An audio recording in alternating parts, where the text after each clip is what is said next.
नमस्कार, आप देख रहे हो लोकमंच लाइव। इन दिनों मौसम का रुख अक्सर बदल रहा है। कभी बारिश होती है तो कभी कड़कती हुई धूप नज़र आती है। जानते हैं ऐसा क्यों?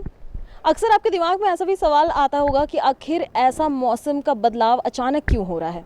इन्हीं सब सवालों का जवाब देने के लिए आज मेरे साथ यहाँ पे मौसम वैज्ञानिक अभिषेक आनंद जी जुड़े हुए हैं। मैं इनसे ज़रूर बात करना चाहूँगी और पूछना चाहूँगी, सर, इन दिनों लगातार मौसम चेंजेस हो रहे हैं, कभी धूप आ रही है, कभी बारिश हो रही है, कभी ऐसे बादल छाए हुए हैं, क्या देखिए, ऐसे तो जो मौसम तो पूरे विश्व भर का चेंज हो रहा है और जो क्लाइमेटिक पैटर्न है वो भी चेंज हो रहा है।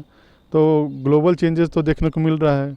और अगर लोकल लेवल पे बात किया जाए तो क्योंकि अभी आप देख रहे हैं कि वेस्टर्न डिस्टर्बेंस लगातार उत्तर भारत में आ रहे थे, उत्तर पश्चिम भारत में आ रहे थे, साथ में कुछ सर्कुलेशन और जो टर्फ है उसकी वजह से कुछ मॉइस्चर आ रहा था। उसकी वजह से झारखंड में भी आपको बादल, कभी कभी हल्की बारिश और थंडरस्टॉर्म लाइटनिंग के इवेंट्स देखने को मिल रहे थे।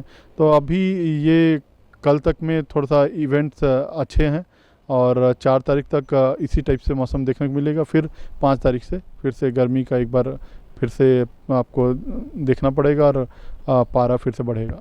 इस बार क्या गर्मी बहुत ज़्यादा पड़ेगी? जैसा कि अभी मई मंथ है और मई मंथ के शुरुआत में ही ऐसे सुहाना मौसम करके रखा है और इस सुहाने मौसम के बाद अगर आप जैसे कह रहे हैं कि 5 मई से दोबारा वो गर्मी का आलम शुरू हो जाएगा, तो इस पर क्या कुछ मतलब बहुत गर्मी पड़ने वाली है या मौसम ऐसे ही चेंजेस आते रहेंगे इस बार? देखिए, जो मई का मौसम है वो गर्मी का ही मौसम है और गर्मी पड़नी भी चाहिए। हर सीज़न अगर प्रॉपर नहीं होगा तो दूसरे सीज़न पे इसका इम्पैक्ट पड़ता है। तो 4 के बाद से गर्मी का एक बार फिर से आपको सितम थोड़ा सा झेलना पड़ सकता है। बट ये है कि बीच बीच में ऐसे क्लाउड्स आएंगे, बारिश होंगे। अगर बंगाल की खाड़ी में कुछ सिस्टम डेवलप होता है तो उससे भी थोड़ा सा फ़र्क पड़ता है। तो बीच बीच में ऐसा मौसम, धूप रहेगा कुछ दिन, काफ़ी कड़ी धूप रहेगा, फिर बादल आएगा, फिर बारिश है और बीच बीच में हम लोग को बंगाल की खाड़ी की ओर भी देखना पड़ेगा कि वहाँ क्या डेवलपमेंट हो रहा है। तो इन सब चीज़ों का असर तो देखने को मिलता है और इसी हिसाब से जो मौसम में परिवर्तन है वो देखने को मिलता है। और मई के महीने में आप जैसे जानते हैं कि गर्मी बढ़ रही है। जून 21 जो सबसे बड़ा दिन होता है, जो सूरज का जो मूवमेंट है वो ट्रॉपिक ऑफ कैंसर की तरफ हो रहा है, तो दिन भी बड़ा हो रहा है, गर्मी भी बढ़नी चाहिए। तो उसी हिसाब से जो क्लाइमेट है उस हिसाब से रहेगा। अच्छा, ऐसे जो वेदर चेंजेस होते हैं, ये सब की आखिर क्या वजह होती है? क्या ये पर्यावरण इफ़ेक्ट करता है इन वेदर चेंजेस के को, या हम लोगों की तरफ से कोई ऐसी गलतियां होती है कि क्लाइमेट अचानक से ऐसे चेंजेस आते हैं? क्योंकि जब कोरोना का दौर चल रहा था, जब कम्प्लीटली लॉकडाउन चल रहा था, तो लॉकडाउन में सारी चीज़ें बंद थी।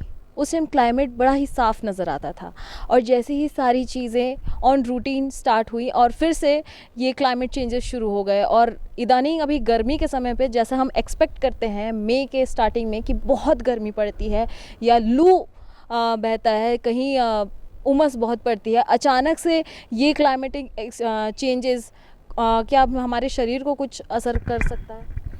देखिए, पर्यावरण और जो मौसम है ये आपस में जुड़ा हुआ है।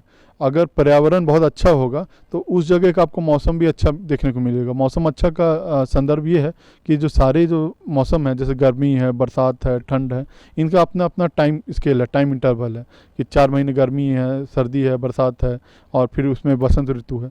तो वो जो टाइम स्केल है वो चेंज हो रहा है। वो ह्यूमन एक्टिविटीज़, इंडस्ट्रियल रिवोल्यूशन के बाद से जो ह्यूमन एक्टिविटीज़ बढ़ी हैं, जो पॉल्यूशन बढ़ा, उसकी वजह से आप देख रहे हैं कि ग्लोबल वार्मिंग हो रही है, क्लाइमेट चेंज की इतनी बात हो रही है। जैसा कि आपने कोरोना के समय का कहा, तो आप देखिए कि लोकल फैक्टर का भी कितना फ़र्क पड़ता है। या उस टाइम में तो ऐसे ग्लोबली भी काफ़ी बंद था, बट आप देखिए कि लोकल में प्रदूषण भी कम था, ग्लोबली भी प्रदूषण कम था और जो जो पक्षी नहीं दिखाई देते थे वो भी दिखाई दे रहे थे। तो इन्वायरमेंट अपने आप को रिप्लेनिशेस और रिजुविनेट फिर से करता है और बहुत जल्दी करता है। तो अगर हम लोग इन्वायरमेंट फ्रेंडली बिहेवियर करेंगे तो इन्वायरमेंट भी सपोर्ट करेगा वेदर को और जो वेदर पैटर्न प्रॉपरली होने चाहिए उस हिसाब से होता है। बट क्योंकि फिर से पॉल्यूशन बढ़ ही रहा है, फिर से वो सारे एक्टिविटीज़ चालू हो गई हैं, तो पर्यावरण और मौसम एक दूसरे से बहुत गहरा नाता है। एक ख़राब होगा तो दूसरा ख़राब होगा ही होगा। तो जैसे कि आपने देखा कि पर्यावरण और मौसम दोनों एक दूसरे के बहुत क्लोज़ है, दोनों का एक दूसरे का अलग नाता है। अगर आप पर्यावरण को कुछ हानि पहुंचाते हैं तो वो साथ ही साथ मौसम भी चेंजेस होगा और मौसम चेंज होगा तो आपको भी हानि पहुंच सकती है। इसलिए पर्यावरण को ज़रूर ध्यान रखें और इन दिनों अभी 5 तारीख तक आप भी सतर्क रहें, वज्रपात जैसे जितने इलाके हैं उन जगह से दूर रहें, जहां बारिश होने की बहुत ज़्यादा संभावना है वहां पे सतर्क रहें। तब तक के लिए आप देखते रहिए लोकमंच लाइव। कैमरामैन मुकेश के साथ श्रेयोशी, रांची।